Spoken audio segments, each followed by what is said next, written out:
राजपूत हूँ, क्षत्रिय हूँ और आप कह रहे हैं मोदी जी की कुर्सी गिर जाएगी। पूरे दावे के साथ बोल रहा हूँ, पूरे विश्वास के साथ बोल रहा हूँ कि 13 जनवरी लोहड़ी के दिन या 14 जनवरी मकर संक्रांति के दिन मोदी सरकार गिर जाएगी, कोई संदेह नहीं। हम लोग उम्मीद करते थे कि हमारा भारत सशक्त बनेगा, हमारा भारत विकसित बनेगा। हम तो कर्जदार बन के बैठे हैं को ये भारतीय जनता पार्टी हरियाणा के अंदर सैलरी क्यों नहीं देती? क्या नायब सिंह सैनी के दहेज का पैसा ससुराल का पैसा बांटता है क्या? वो केजरीवाल भी अपनी ससुराल के दहेज का पैसा नहीं बांटता, अगर महिला को फ्री देता है। वो आप वोट के लिए जब आप कह रहे हैं वो जिसकी प्रॉपर्टी पे लग दे, उसकी प्रॉपर्टी हो जाए, जहाँ देख ले, जहाँ रख दे, जो सोच ले उसका सब कुछ हो जाना चाहिए। ये कहा कि हमारे घर पे अगर वो उसने नजर गड़ा दी, मेरा घर उसका हो गया, मैं घर छोड़ के चला जाऊंगा। एक बात का जवाब दे दो, या तो आपकी, आपके रिश्तेदारों की, आपकी बहन की, आपकी बाप की, दादा की, नाना की, किसकी प्रॉपर्टी वक्त बोर्ड ने छीन ली? भी तो उज्ज्वला गैस योजना दे रहा है ना दिल्ली की महिलाओं को, तो वो तो हो गई रबड़ी। और केजरीवाल दिल्ली में डीटीसी महिलाओं को फ्री यात्रा करवा रहा। किसी की जो कोई बूढ़ी अम्मा है जिनके पास कमाने के लिए, सर यहाँ पे तो डायरेक्ट हर महिला को दी जा रही। कितना पैसा है सर, हर महिला को दे देंगे।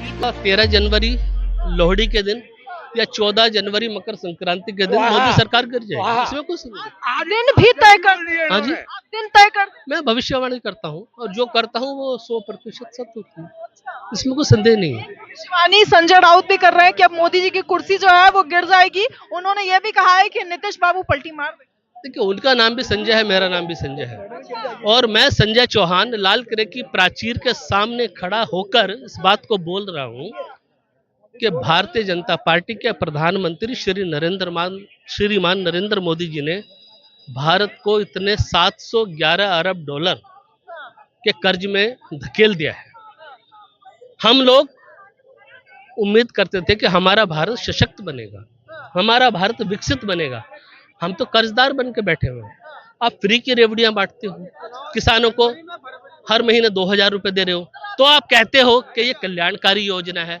केजरीवाल महिलाओं को डीटीसी फ्री यात्रा दे तो कहते हो केजरीवाल रेवड़ी बांट रहा है। ये मोदी जी से मैं पूछना चाहता हूँ, आप बांटो तो रबड़ी और केजरीवाल बांटे तो रेवड़ी। भाई, ये दो संविधान भारत की राजधानी दिल्ली के अंदर नहीं चलेंगे। या तो दोनों ही कल्याणकारी योजनाएं हैं या दोनों ही रेवड़ी है। आपने अपना नाम क्या बताया? संजय चौहान। साफ तौर पे सुनिए, एक संजय राउत जिन्होंने अपना ऐलान किया, कहा कि अब नरेंद्र मोदी की कुर्सी गिर जाएगी, और ये है संजय जी, ये भी संजय चौहान, ये भी राजपूत हूँ, क्षत्रिय हूँ और आप कह रहे हैं मोदी जी की कुर्सी गिर जाएगी। पूरे दावे के साथ बोल रहा हूँ, पूरे विश्वास के साथ बोल रहा हूँ कि 13 जनवरी लोहड़ी के दिन या 14 जनवरी मकर संक्रांति के दिन मोदी सरकार गिर जाएगी, कोई संदेह नहीं। दावा कैसे है? हमें पता है ना समीकरण क्या हो रखे हैं। इन्होंने किया क्या है भारत देश के लिए? क्या क्या इन्होंने सिर्फ हिंदुत्व का कार्ड लेके आ गए। आप क्या हम हिंदुओं के रक्षक हैं? भाई, हिंदुओं के अगर आप इतने बड़े हितकारी हो, अगर आप हिंदुत्व की राजनीति करते हो, तो दिल्ली के अंदर सटी हुई सीमा है हरियाणा। हरियाणा के अंदर भारतीय जनता पार्टी इमामों को सैलरी देती है हर महीने की। मंदिर के पुजारियों को और गुरुद्वारे के ग्रंथियों को और चर्च के पादरियों को ये भारतीय जनता पार्टी हरियाणा के अंदर सैलरी क्यों नहीं देती है? क्या नायब सिंह सैनी के दहेज का पैसा ससुराल का पैसा बांटता है क्या वो? अच्छा, केजरीवाल भी अपनी ससुराल के दहेज का पैसा नहीं बांटता, अगर महिलाओं को फ्री देता है। केजरीवाल की ही स्कीम है मदरसों में पैसा देने की। उसने मदरसों को भी दिया, उसने मदरसों को भी दिया, उसने मदरसों को भी। मुद्दे पे आते हैं, क्या लगता है कि मोदी जी की सरकार किसी को नहीं मिल रही? हम मुद्दे की बात कर रहे हैं, हम मुद्दे की बात कर रहे हैं, हम मुद्दे की बात कर रहे हैं। वक्फ बोर्ड से सैलरी जाती थी इमामों को, भारतीय जनता पार्टी कहती है वक्फ बोर्ड खत्म करेंगे। अरे, मुसलमानों के खिलाफ राजनीति करने के लिए उतरे हो तुम लोग? किसको जानकारी है इस बात की? किसी को जानकारी नहीं, इनको जानकारी नहीं है, इन लोगों को जानकारी नहीं है। वो आप बोर्ड के लिए जब आप कह रहे हैं वो जिसकी प्रॉपर्टी पे लग दे उसकी प्रॉपर्टी हो जाए, जहां देख ले जहां रख दे, जो सोच ले उसका सब कुछ हो जाना चाहिए। ये कहाँ का संविधान है कि हमारे घर पे अगर वो उसने नजर गड़ा दी, मेरा घर उसका हो गया, मैं घर छोड़ के चला जाऊंगा? मोदी की सरकार गिर जाए, बहुत बढ़िया मेरे ब्रदर, मोदी की सरकार गिर जाएगी। मेरे छोटे भाई ने बहुत अच्छा प्रश्न किया है और यह प्रश्न भारत की 140 करोड़ जनता के बीच में जाना चाहिए। मेरे भाई आपका नाम क्या है? शुभम जायसवाल है सर। शुभम जायसवाल के परदादा की प्रॉपर्टी वक्फ बोर्ड ने छीनी आज तक। शुभम दादा के दादा की प्रॉपर्टी छीनी आज सर, तक। इसका क्या- शुभम जायसवाल के आगे पिताजी चल की के- प्रॉपर्टी आगे छीनी चल क्या? के ये नहीं शुभम छीनी है। जायसवाल की खुद की प्रॉपर्टी वक्फ बोर्ड ने छीनी क्या? अगर शुभम जायसवाल की अगर शुभम जायसवाल की अपनी प्रॉपर्टी आज तक वक्फ बोर्ड ने नहीं छीनी सर, आज तक तो नहीं उस पर छीनी। इल्जाम लगाने का फायदा क्या है? सर, यही तो कह रहा हूं मैं। सर, ये इनके वक्फ ऊपर बोर्ड झूठे को इल्जाम बदनाम लगते करने हैं। की सर, क्या राजनीति इनके की जा ऊपर रही है। इल्जाम लगते हैं? आप ये बता दीजिए, इनके ऊपर जनता झूठे इल्जाम लगाती है कि ये जो है प्रॉपर्टियों पर नजर नहीं गड़ाते, दूसरे की प्रॉपर्टियों पर दूसरी जगह पर जाके। सर ये बताइए, इनके ऊपर पूरा का पूरा झूठा चिट्ठा है। एक बात का जवाब दे दो, या तो आपकी, आपके रिश्तेदारों की, आपकी बहन की, माँ की, बाप की, दादा की, नाना की, किसकी प्रॉपर्टी वक्फ बोर्ड ने छीन ली? आप ये कहना चाहते हैं मोदी जी फ्री की रेवड़ी, मोदी जी फ्री की रेवड़ी मोदी बांटे तो फ्री की रबड़ी और केजरीवाल बांटे तो रेबड़ी। भाई ऐसा नहीं होता, ये देश की राजधानी है। अगर यहाँ पे कोई योजनाएं चलती हैं जो फ्री में दी जाती है, मोदी भी तो उज्ज्वला गैस योजना दे रहा है ना दिल्ली की महिलाओं को, तो वो तो हो गई रबड़ी।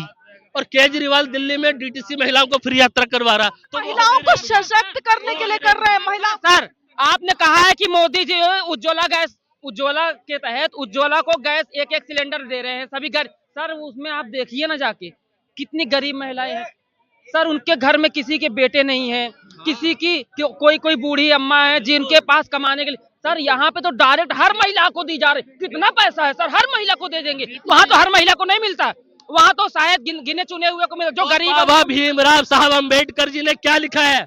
यह गरीबी का, अमीरी का कोई संविधान नहीं चलेगा। यहाँ पर समानता का, समरूपता का और सबके साथ एक जैसा व्यवहार करने का संविधान चलेगा। गरीब को भी वही सुविधा मिलनी चाहिए जो अमीर को मिलती है। लेकिन क्या है? ये स्वेच्छा है, ये स्वेच्छा है। केजरीवाल ने बोला जिसको महिलाओं को 21 सुनिए महिलाओं को 2100 देने की बात कर रहे हैं। सरकार महोदय पूरा बात सुनिए। केजरीवाल ने वॉलेंटरी स्कीम दी है। जिस करोड़पति महिला को फ्री की बिजली नहीं चाहिए वो इस नंबर पे मिस्ड कॉल दे, उसको हम सब्सिडी से हटा देंगे। आप सब्सिडी का मिस्ड कॉल नहीं देते हो। लालच बुरी बला है सर, लालच बुरी बला है। लालच एक ऐसी चीज है, आपके पास हजारों करोड़ों रुपए होंगे लेकिन आप 1 करोड़ के लिए मरोगे, 1 लाख के मिलोगे, 1000 रुपए के लिए मरोगे। सर ये पैसा क्या है ना सर। दिल्ली विधानसभा में महिलाओं को 1000 बांटने शुरू कर दिए बीजेपी ने, वो सही लगता है? नहीं सुनिए, सही लगता है? वो सही है, मैं कह रहा हूँ वो सही लगता है इन्हें। सही लगता है? सुनो ना भाई, सुनो ना। ये बाबा आपको भीमराव साहब आपको अम्बेडकर लेने के में द्वारा प्रॉब्लम ना हो लिखित रही है। संविधान की हत्या है। यह लोकतंत्र का गला घोटा जा रहा है।